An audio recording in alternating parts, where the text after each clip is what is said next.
we already had the introduction of what is an ODL program with Prof. Razan from USIM. Okay, he had elaborated very well what is an ODL program, in which it is not necessarily a fully online program, although it may be happen in that way. He also had shared important tips on how to develop the program and touched a little bit on the Mqa01.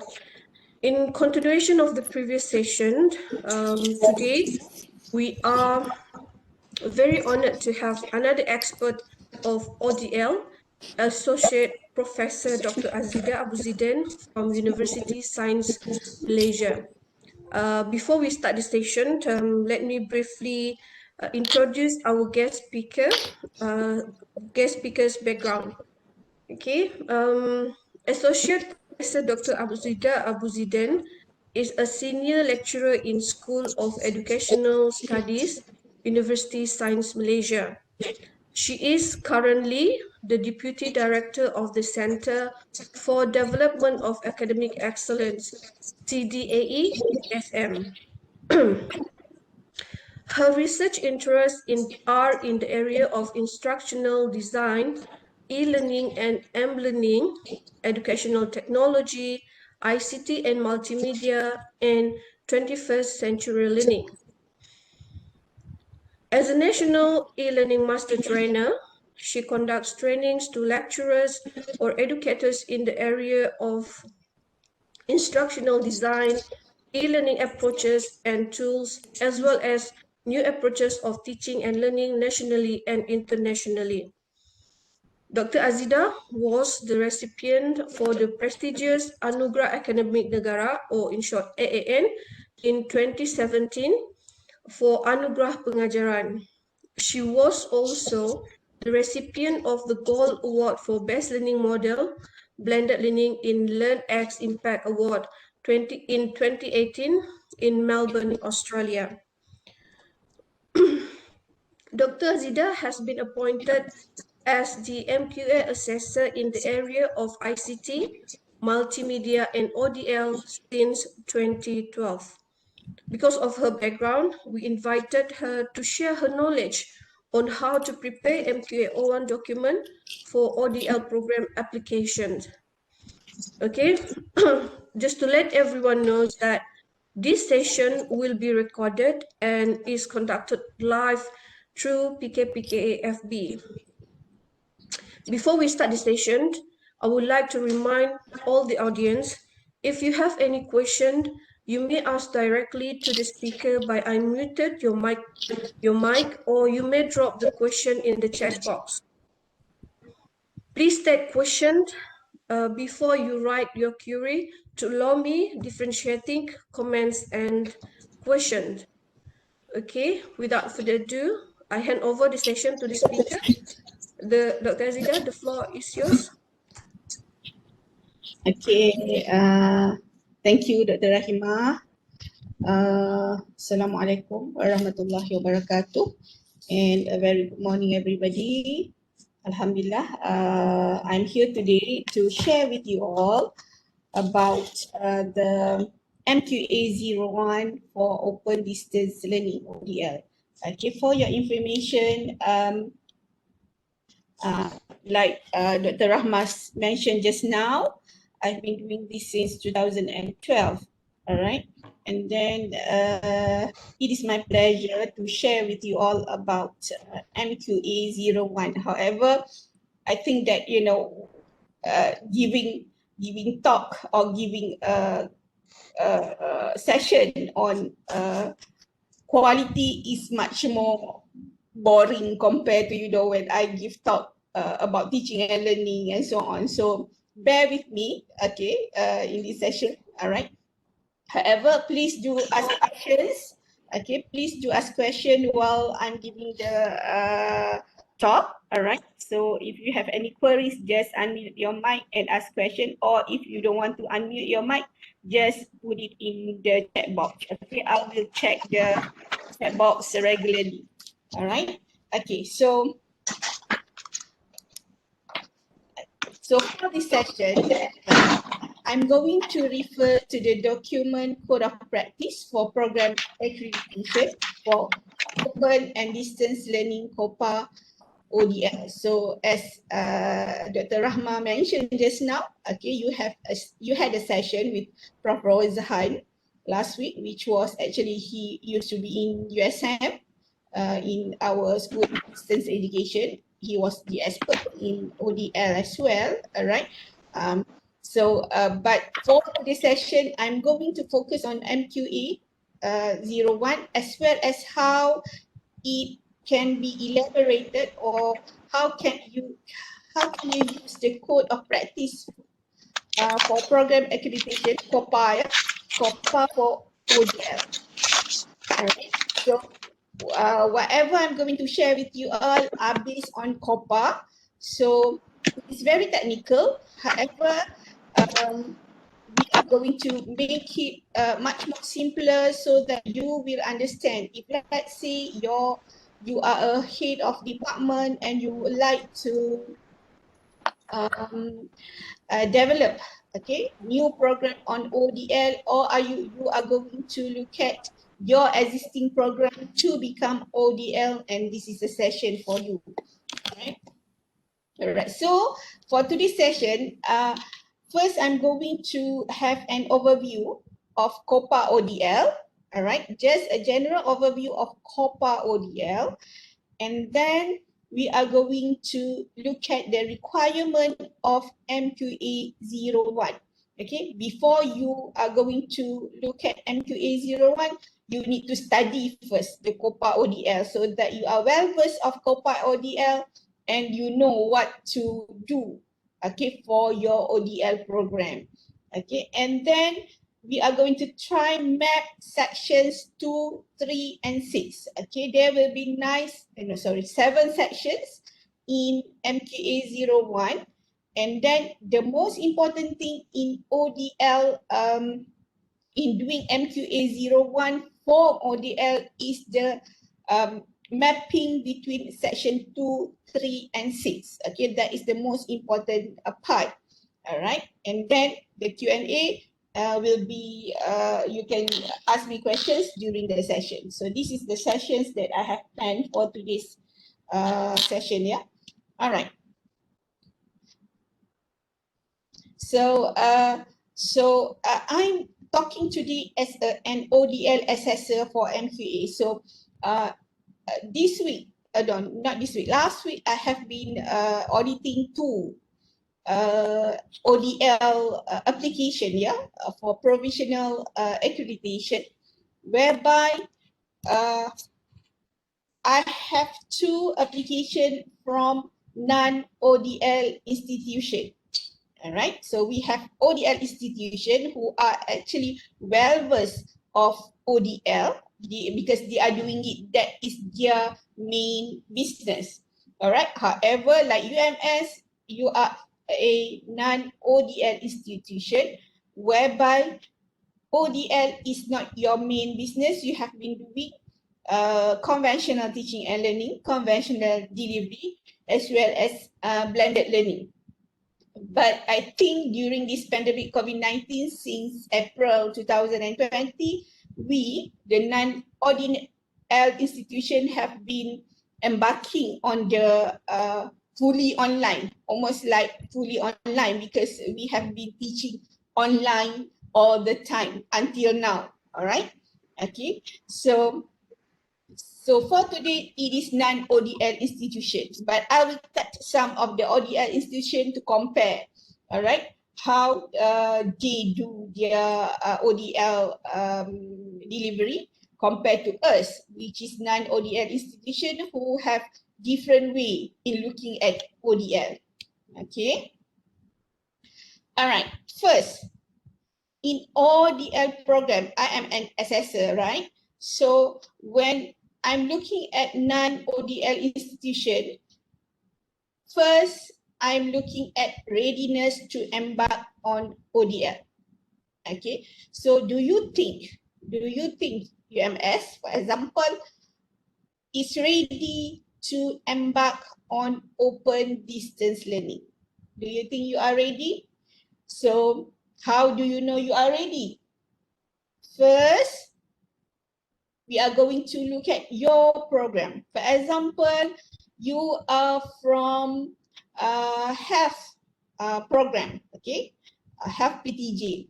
All right, so is your program ready to embark on the ODL program? Okay, based on your experience last week with Prof. Rosehan, where have you think about, okay, is my program ready to be in the ODL program? Okay. Secondly, your academic staff or you as academic staff, are you ready to embark on ODL? All right. So I think after April 2020, okay, we have been struggling for a few months to embark on the online learning. However, I think for most HEP, higher education provider, now we are quite comfortable with online learning. Okay, nak tak nak, we have been doing the online learning and we have to cope and we have to do intervention, and Alhamdulillah, I think most of the university awam, the UAs, comfortable, okay lah kan, with the online learning. So should be, I hope that the staff, academic staff are ready to embark on ODL as well. All right. And then the students, all right. Are your prospective students are ready to embark on ODL?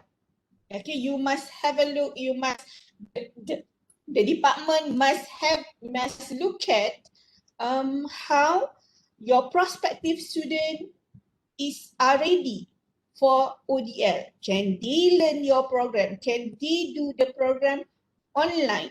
Okay, for example, health.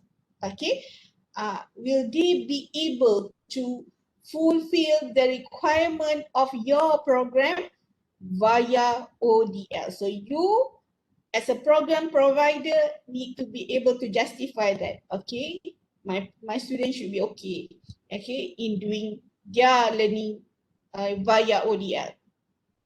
Also, your support, the support staff, okay, the technical support and so on, are they ready?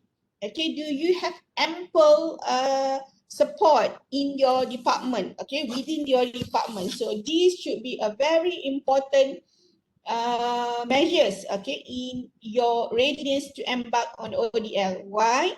Because, okay, if the program ready, academic staff ready, students ready, but if you don't have full support from your technical team, all right, your support staff, all right, then the ODL program should not be started lah. All right, so meaning that this particular environment, okay, program, academic staff, students and support will be an important measures for you to know whether you are ready to embark on ODL. Your program is ready or not, all right? So, okay, so I think that you already know what is open distance learning, okay, from your session from Prof. Rosehan last week. However, these descriptions come from COPA ODL, yeah? Okay, I just copy and put it here. All right, so ODL refers to the provision of flexible educational opportunities in terms of access and multiple modes of knowledge acquisition. All right, so we are looking at flexible educational opportunities, okay? I will try to, within this introduction, I'm going to just try to jive what I'm saying to Mqa01, all right? So, when we talk about flexible educational opportunities, okay, in Mqa01, you will have a market survey, all right, whether people are demanding to have your programs via ODL, okay, then if there are demand on your program for ODL, then you will be able to provide flexible educational opportunities in terms of access, okay, and multiple modes of knowledge acquisition. All right, so meaning that you will given flexible delivery, you are going to give flexible access to your students anywhere, anytime, and anyhow. All right, the flexibility is very important in ODL. All right, so and then access. You are going to give opportunities for your student or prospective student to be able to access your platform, your what we call self-instructional material, which I'm going to elaborate later on. Okay, they will be able to access free from constraints of time and place. So you are looking at students not only in Malaysia, but you are going to look at students from overseas. Okay, can you give them access anytime, any place, okay, via your ODL? So this will make your program accessible to everybody. And then multiple modes, all right, in terms of delivery system and learning resources. So you are not going to prepare only one mode of delivery. Okay, you will have asynchronous and you will have synchronous. Okay, asynchronous what we call tidak segera, and synchronous segera. Okay, so you are going to give the multiple modes. Okay, this is where the ODL becomes different from the conventional mode. Okay. All right. So this is long, and I don't like to prepare slide like this, where I put all the definition and so on. But I have to put the whole definition so that I can highlight the main thing in this definition. This comes from the COPA ODL. All right. So the terms ODL reflect both the fact that all or most of the teaching is conducted by someone removed in time and space from the learner. So this is from UNESCO. All right, meaning that someone removed in terms of time, masa, all right, meaning that we have different time. Someone in Saudi Arabia, okay, we are in Malaysia, so we are going to teach them, so it is in different time, okay, and different space. Okay, we in front of their in our computer, and they in front of their computer, right? And then separation from teacher and learner in the same in time and place. Okay, this is from COL, Commonwealth of Learning. All right, institutional accreditation. Use of mixed media courseware involves two-way communication. All right, so it involves institutional accreditation. So this is what we are doing now, institutional accreditation. And then we have learning resources is the central feature of the learning experience. Okay, learning resources. The teacher is not the central feature, but the learning resources, and in COPA ODL, we call it SIM, self-instructional material. Okay, so let me just have a look at the chat because I saw some questions just now. Dr. Azidah, how is ODL different from MOOC in terms of online delivery and accessibility? Okay, so how ODL is different? Okay, MOOC is MOOC, there are two kinds of MOOC. Okay, MOOC one is based on a program, okay, our existing program, okay, and we have also what we call CPD MOOCs, whereby it is a continuous professional development MOOC. All right, MOOC is an ODL. All right, MOOC is an ODL. and MOOC is 100% online. All right. So there was basically there is no difference because MOOC is ODL. Okay, but ODL is not actually only MOOC. All right. There are micro-credential, for example, is ODL. All right. So, and we have open educational resources. It is also ODL. We have OCW, online courseware, also ODL. So, ODL, MOOC is ODL, but ODL is not entirely MOOC. All right. So, it's part of ODL. Okay, kalau mau design program hybrid, mesti daftar sebagai ODL juga kah?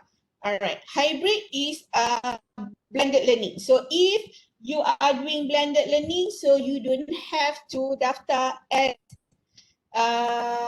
ODL. Okay, lepas ni, after this, I'm going to just share you all the definition for ODL. And then I'm going to also define hybrid as well. Yeah, hybrid, we call it blended learning lah. Alright. Okay. Alright, so okay. Dr. Zaki, adakah syarat khusus untuk sokongan misalnya technical team atau kemudahan akses, flexibility, contohnya pengalaman? Okay, saya akan touch this Dr. Zaki later on. However, perlu ada technical team dan juga ada kemudahan akses. Alright, contohnya pengalaman. Pengalaman itu penting. Yang ini saya akan contohnya pengalaman. It is a very good question. Adakah kita perlu orang yang berpengalaman untuk bantu dalam kita punya ODL? Ya, kita perlu, but I will elaborate later on ya, Dr. Zaki, but betul, kita perlu the pengalaman. Technical perlu, the pengalaman is also perlu. Alright? Alright. I think that's it buat masa ini. Okay, kalau suara saya tersekat-sekat, beritahu ya, sebab saya kat rumah. Sometimes unit ni dia buat, but I think should be okay lah. In the morning selalunya okay. Afternoon je memang selalu bermasalah. Alright. Okay, so this is the overall picture of an ODL program based on MQA. Yeah? Based on MQA. So these are the questions that you need to ask. Your PTJ, your department need to ask before you embark on the ODL. Ada sesiapa yang tak mute mic tak? Can you mute your mic? Alright. Okay. So globalized online learning. Okay. In the PPT vision and mission. Alright. So satu perkara, one thing in a non-ODL institution. Alright, our mission, vision and mission might not have the ODL specifically compared to the ODL institution. However, in your vision and mission must have the globalized learning. Okay, must have integrated lah. You dalam dia punya vision and mission, you might have integrated some kind of globalized online learning vision. Alright. Jadi mungkin you mungkin secara maybe it is not explicit. Okay, tak adalah dia cakap kena buat online, globalized and so on. However, you can interpret your vision and mission to cater the need of globalized online learning. Alright. And then this is important, has demand. Alright. So sometimes, okay, you think that okay, this is good to have this program as ODL. Okay, nampak macam ada potensi, However, to do a market survey, kena ada must prove that it has demand. The program has demand to be delivered via ODL program. Okay. And then you have the appropriate process to design and develop curriculum. Okay. For example, okay, you are going to design a new program for ODL. You are not going to use your existing program as an ODL program. So you must actually tell MQA when you write the MQA01, what are the process in designing and developing the new curriculum. It must be clearly stated, the process from scratch towards the whole curriculum. All right. While you are designing and developing the curriculum, all right, you must also consider the stakeholder, all right, who are stakeholders, all right, what are the needs and so on. So, okay, this ODL program need an ODL expert's advice. Okay, so if let's say you have designed and developed the curriculum, you must look for one ODL expert specifically kalau boleh in your area. Okay, example, janganlah jemput saya kalau you in Faculty of Health. For example, jemput Dr. Azidah tak sesuai walaupun I am an ODL expert, however I am not the expert in the health punya curriculum lah. Jadi I am not sure whether that particular course, okay, or that particular version is suitable to be implement via ODL. Kalau boleh, dapatkan ODL experts in your area. However, kalau tak boleh, bolehlah cari yang dekat-dekat, meaning that dia adalah sikit-sikit. For example, you are doing health, maybe someone ada sikit-sikit, mungkin psikologi, for example, psikologi yang dekat-dekat dengan health, for example, can also help in terms of the ODL. Alright, so that because they will know a little bit about your program, okay? And then requirements of the discipline. Criteria 1 is requesting to annotate. You want to annotate what, Patricia? Ke tersilap? Alright, I just ignore first, yeah? Alright, so require of the discipline of the study. Requirements, alright? Jadi perlu tak? Alright? Ada requirement of the discipline of the study to be conducted online, ODL, alright? Okay, tersilap. Oh, it's okay, Patricia. Alright, then ODL system ready? Okay, I think most of us with the system, I think you are ready now. Okay, you are ready now because of the COVID-19. I think this is also why now I have so many requests from NQA to have ODL program accredited, provisional accreditation, because I think because of the pandemic COVID-19 and then they have the experience in delivering the course online, they are ready to embark on ODL. They think they are ready in the ODL, their systems are ready, their staff are ready and so on. Okay, however, okay, last week we had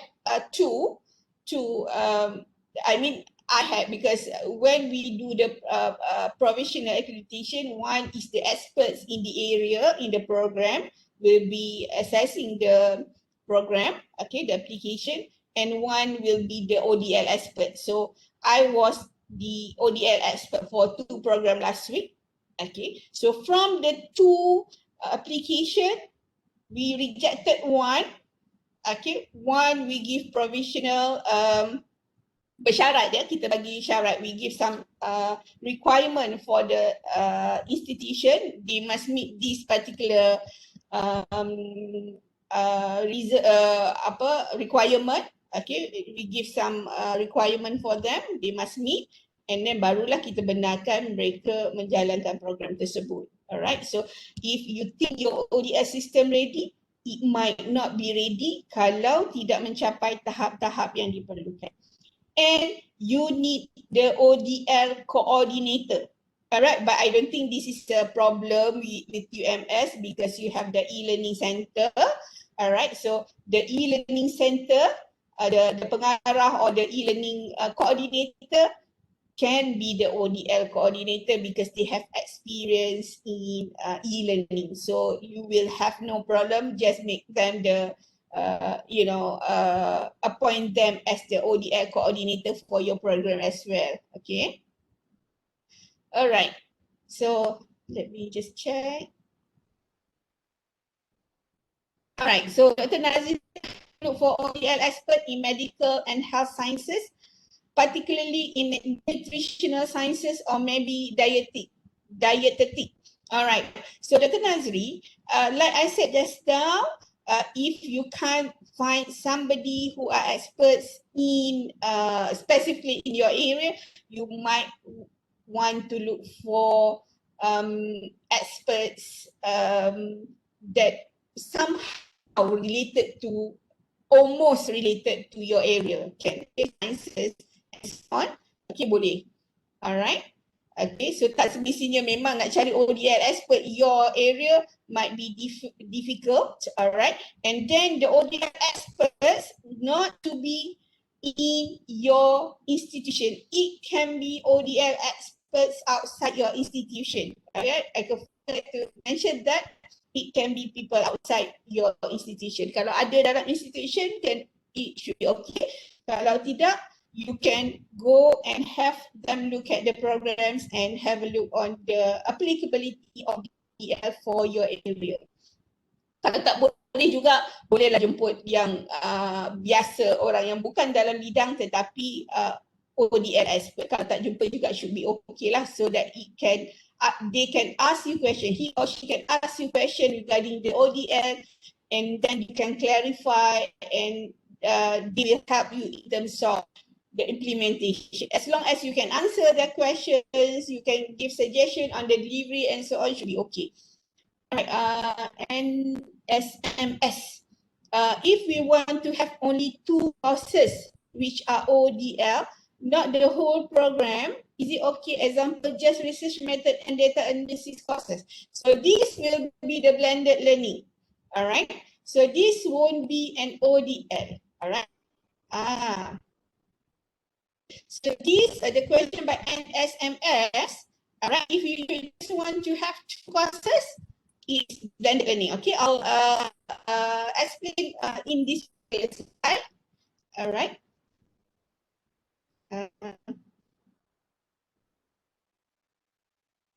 This you can ask, all right.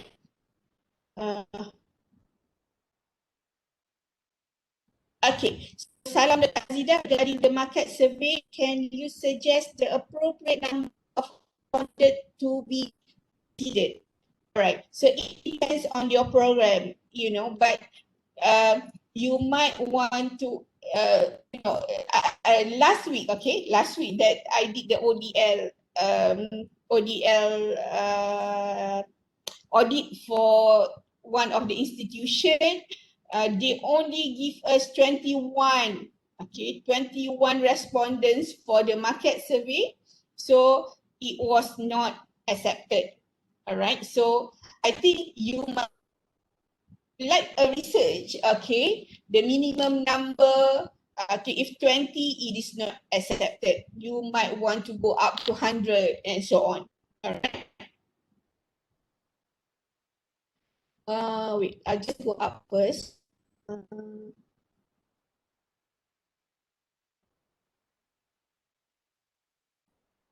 I think it's okay.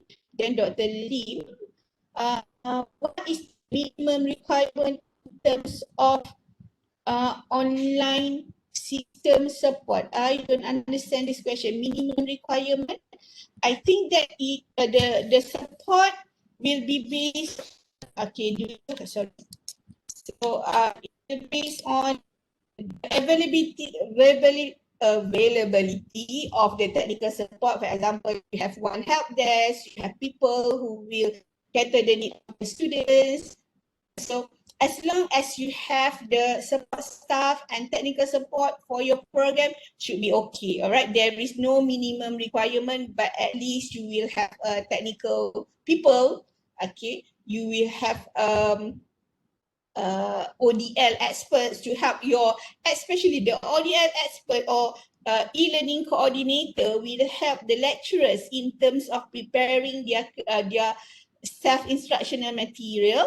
Okay, kalau boleh ada instructional designer lagi bagus. Alright, so it's actually as long as you have the support should be okay. Alright. Yang ni saya belum cerita lagi tentang the 60%. Alright, I'll describe that later, yeah. Okay. SIM, I will describe later juga Dr. Mawani. Okay, bahagian SIM satu lagi. Alright, and then what is the significance of appointing ODL expert in curriculum design? Okay, because the ODL expert will help you to verify whether your curriculum or your program can be delivered online, or if let's say you have practical or you have hands-on and so on, will that be available to be done online? Or okay, if let's say the ODL expert asks you, okay, can this be done? The lab, the makmal science can be done. How this can be done online? So if you say, oh no, this cannot be done online, this will be done face to face, then it's okay. All right. So they will ask you questions to verify question before you go to MQA. Sebab MQA nanti pun akan tanya soalan yang sama. Kalau you ada makmal science, okay, you would like them to do something hands-on, practical skills and so on. How you are going to conduct this? All right. Okay. How do we entitle ourselves to be an expert? Are there exams or training provided? Saya tak ada rasa exam, tetapi saya adalah qualified ODL expert because my background is ODL and I'm doing research on ODL lah. My PhD is actually on ODL. Sometimes people do, they are in different background, okay, different background, but they go through their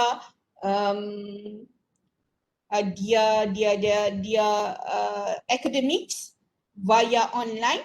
Or for example, like your Prof, Prof, I don't know whether he is here or not, but he is an ODL expert as well, considered he is doing his PhD in educational technology and so on, all right? But his background, basic background, his degree, for example, he is in biology or physics, I can't remember. So that is some of the qualification and ODL experts yang kita tahu lah, alright, but mostly they are from instructional design, okay, alright. So if you would like to be an ODL expert, maybe yes, we can conduct trainings and so on, okay, alright. So now stop the chat first, and then we go to this particular slide, okay, that will answer some of the question in chat box just now, alright. So how do you identify your course or your program to become an ODL? First, 60% of the courses offered in the program conducted via ODL. Okay, tadi ada soalan tanya kan, 2 kursus daripada the whole program sahaja yang nak ditawarkan secara ODL, then it won't be an ODL, it will be a blended learning. So a blended learning saya rasa ianya telah diimplement di UMS. Okay, mungkin you boleh tanya Prof, you boleh tanya Puan Salmie and so on about the blended learning. Kalau 2 saja tidak, okay. Maksudnya kalau 2, katalah dalam your course, your program ada nak kira senang, ada 100 course for example. Jadi 60 course mesti conduct via ODL. All right, the whole program from first year to fourth year. All right, so combination of that, 60% offered via ODL. Okay, so I hope this is clear. Jadi kalau you nak embark, make sure that 60% is offered via online. Kalau 50% tak dikira, itu dinamakan blended learning. So blended learning is considered as conventional, ya. Masih lagi dianggap conventional, not ODL. So the requirement is the same as conventional. Alright. And then for a course, okay, ini satu kursus. Kursus ini katalah kursus MPU, TITAS for example. Okay. For a course to be considered as an ODL course, 80% of the student learning time, SLT, need to be delivered via open and distance. Alright. So meaning that when we say about 80% of SLT, katalah, okay, if let's say the SLT of a course is 120, 120 for 3 credits. So 80% of 120 need to be delivered via open and distance mode. Okay, this is bila kita isi table 4 nanti, we will know, okay, how to calculate the 80% lah. Tapi secara general, generally what we can consider is all the delivery, okay, all the teaching and learning can be done via open and distance mode, asynchronous or synchronous, meaning that you have your Webex session with your students, you ada timetabling for the synchronous, and then you have prepared the asynchronous and so on. Alright, so all the delivery, all the teaching and learning you do online. However, maybe the 20% will be your examination. For example, this is just an example. Examination, you do it face to face. Okay, the ODL students need to come to a center, for example, to do the exam face to face lah, using pen and paper. So for a course, contohnya. So delivery online 80% and the exam secara face to face. However, boleh juga, alright, 80% of the course. For example, for health science courses, you need some experiment and so on. So the 80% can be considered teaching, learning and assessment. Exam pun online, tetapi the hands-on part will be face to face. Alright, for a course. Also can. Right, so you are the designer of the course. You can make decision of how the 80% can be and how the 20% will be done. However, it is 80% is minimum. You can make it 100% online, meaning that kalau 100% online, your exam or whatever you do are all online. The examination will be done online, the teaching and learning can be done online. So it is 80% to 100% online. All right. And then the students' SLT can be supported through, okay, the 80% and above can be supported through synchronous and asynchronous activities. All right. So meaning that you have the timetable for synchronous, you might want to arrange for like 2 weeks meeting synchronous via Webex, and then you do online chat. Okay, chat is synchronous. Chat because you when you maybe arrange a session for chat of the students, you give activity and then they don't understand, then you put in your MS the chat session, then they can ask questions through the chat session. It is considered as a synchronous, meaning that you are there for your students. All right. Also, you can also arrange for asynchronous activities. All right, meaning that you develop a video. All right, and then from the video you prepare an activity for the student, and then you can prepare self-assessment for the student. All right. So it will be synchronous and asynchronous. Combination of both can be supported can be used to support SLT. All right. Also, material. Okay, I will describe the self-instructional learning material. Okay, after this, so KIV first, and then learning support service. Meaning that, okay, if you know the definition of learning time, it is not only when you and your students is together. Meaning that, for example, if let's say they might need some support services in terms of using your LMS, for example, okay, maybe they have problems and so on, your LMS is upgraded and so on. The learning support services also considered as covering the SLT. So you might want to consider the learning support service, all right? Or for example, you have your master student, all right? Master student, they are doing research or they are doing coursework, but they have component of research and they need some support in terms of writing, academic writing. So it will be also considered as learning support service.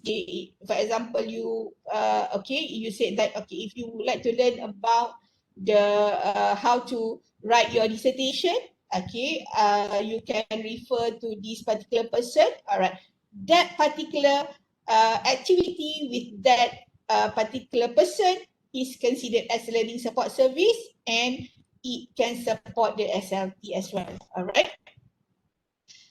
right. So F2F session, face-to-face session, can be conducted through various modalities. Okay. So face-to-face session can be virtual and can be physical. For example, you have arranged for example, we have like 14 weeks, right? Per semester. So maybe you have 12 weeks virtual face-to-face, but you still want to do a face-to-face physical session, it can be done as well. All right. So various modalities. It's up to you and your design of and the design of your course. However, remember 80% should be done online. All right. Let me chat box. For ODL, do we need to construct our own SIM or we simply I'll cover this one. Saizal. All right. I will do this later on. Is ODL applicable for every level of education? Yes. But doctorate, yes, can. I have actually audit once ODL for PhD. Can, yes, it can be done. Some of the for example, the ODL institution, we are from the UA is non-ODL, tapi kalau for example OUM, Kawasan, if they have a doctorate course, you can do the master or your PhD, or sometimes you have kalau yang business DBA, all right? DBA. Like I'm from the School of Education, we have our EDD program. It can also be done in ODL, all right? Yes, can. All right, but yes, Dr. Siti Nurbaya, can an original conventional program 2 years be offered in ODL with reduced credit hours and shortened period? Example 1 year, no. All right, at the moment, if let's say you are doing the conventional 2 years, the ODL full time need to also be done for 2 years. Actually, yesterday I have a session in USM as well, all right, whereby we have this micro-credential course. Micro-credential is something like MOOC, but micro-credential is by modules, meaning that one topic, one modules, and so on. They will have badges for one modules and so on for each of the modules. Via micro-credential, students will be able to learn according to their own time. All right, meaning that, you know, if let's say they have time, they will learn as much as they can, and actually the residential status, okay, can be reduced. Okay, all of us in university, we have what we call residential status. The residential status, for example, for full-time course for a master program should be 1 year, for example. Okay, 1 year to 1.5 years. All right, and then for part-time will be 2 years, 2.5 years, for example. So we must fulfill that residential status. For ODL, sama. Okay, we must fulfill the residential status, but for micro-credential, we are going to get it because it is a problem in micro-credential whereby they are learning via ODL. However, if they have the residential status, it will give problems to students who like to finish the course earlier than the normal program. Okay, we are going to try to get that, meaning that for micro-credential without the residential status. However, for ODL at the moment, there haven't been any exemption of the residential status, so we cannot reduce the time. Okay.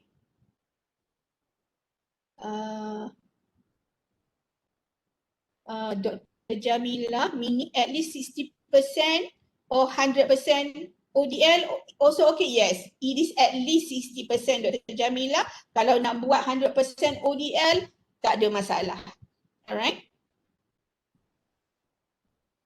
And then sekarang saya akan jawab Dr. Saizal punya soalan. Alright. Okay, so next. Okay.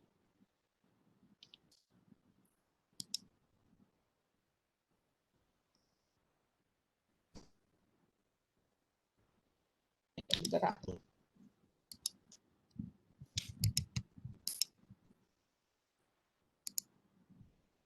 Biar saya pilih hang.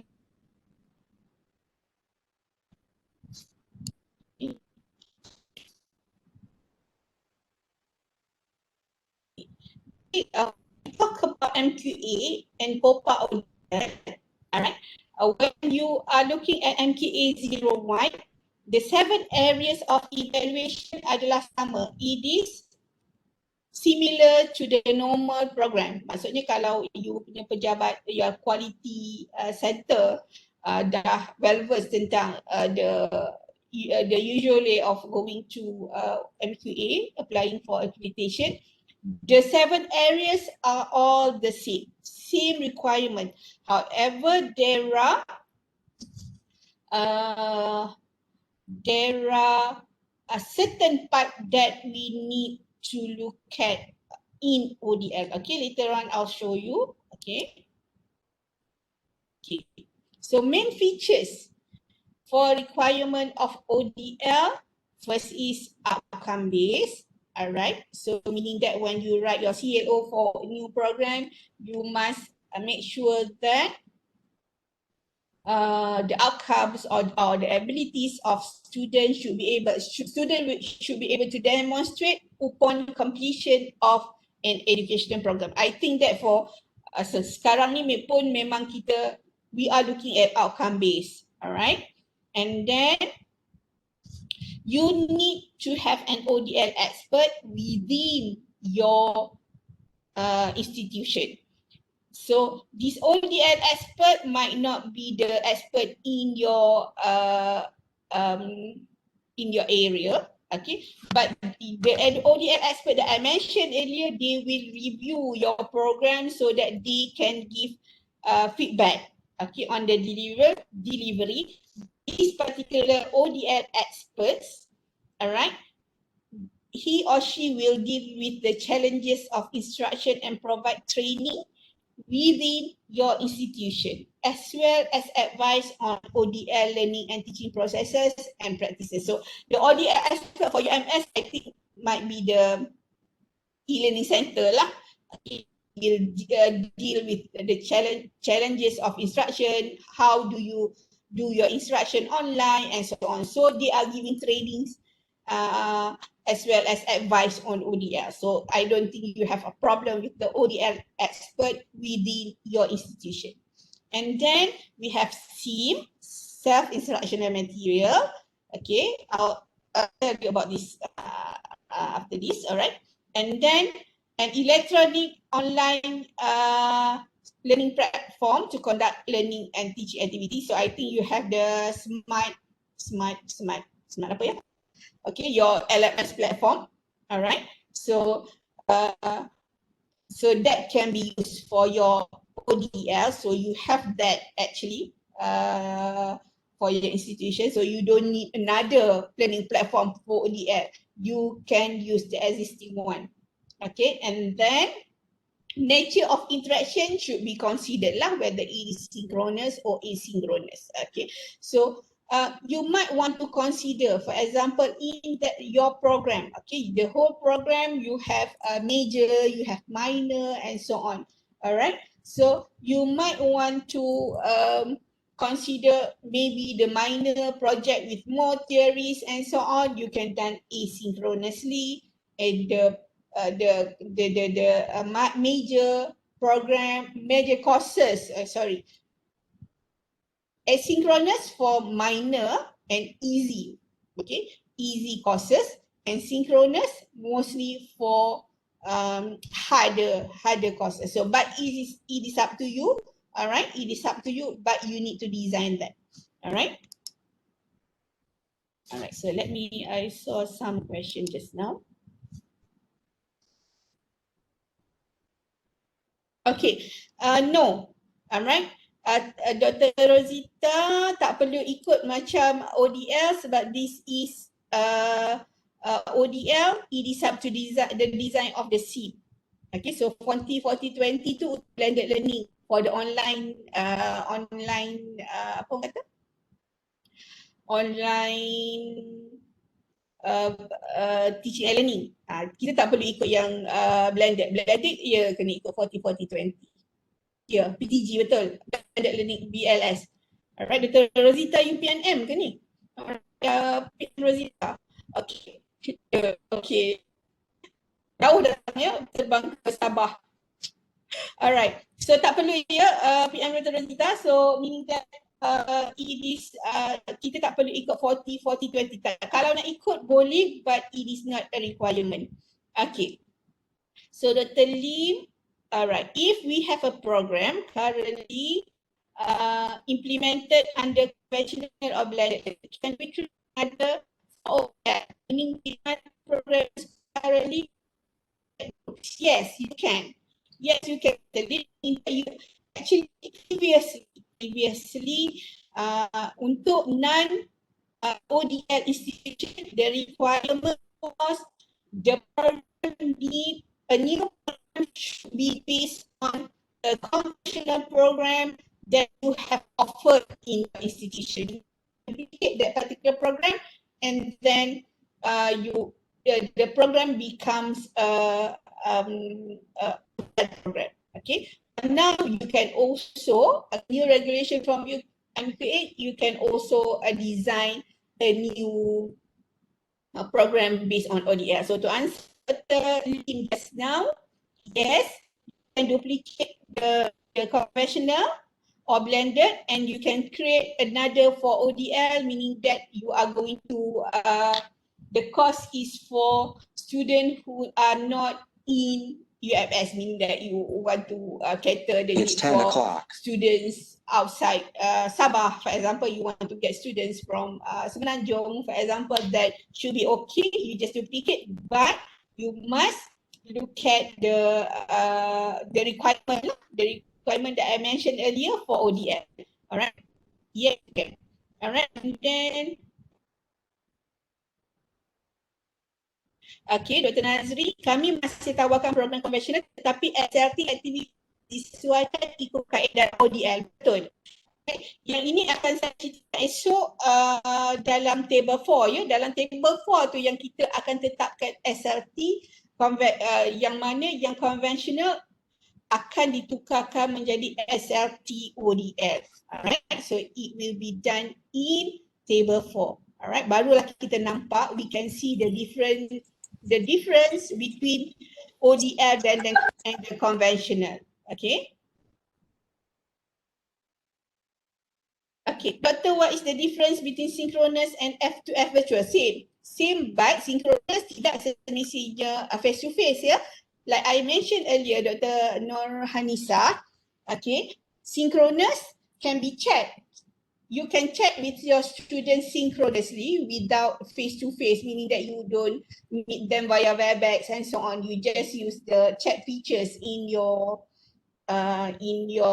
LMS. Okay, you can set time. Okay, you can just chat with their student. It can also considered as synchronous. Kalau face to face, maksudnya kita guna Webex, kita guna tu. So it is almost the same, yeah. Alright.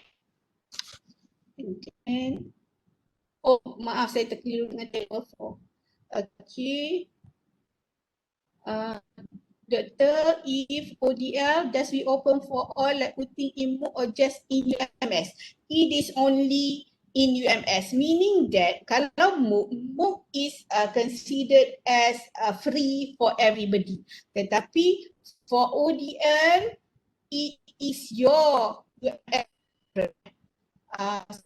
the conventional program that you offer. Jadi student dia kena register. Student will register to the program similar to the conventional program. They have to gone through orientation. They have to follow the weekly, meaning that if we have 14 weeks of classes, dia kena follow. Kalau dalam MOOC tak semestinya. MOOC, they can do the MOOC anytime. Dia suka, dia nak masuk, dia masuk, dia tak nak masuk pun tak apa. Tapi for the ODL, for UMS for example, student must follow the academic year. Alright, kena ikutlah satu persatu. Dan akhirnya kena ada mesyuarat exam, kena ada markah dikeluarkan, not similar as MOOC. Yeah? Jadi it is the your program in the university that you just transfer into ODL.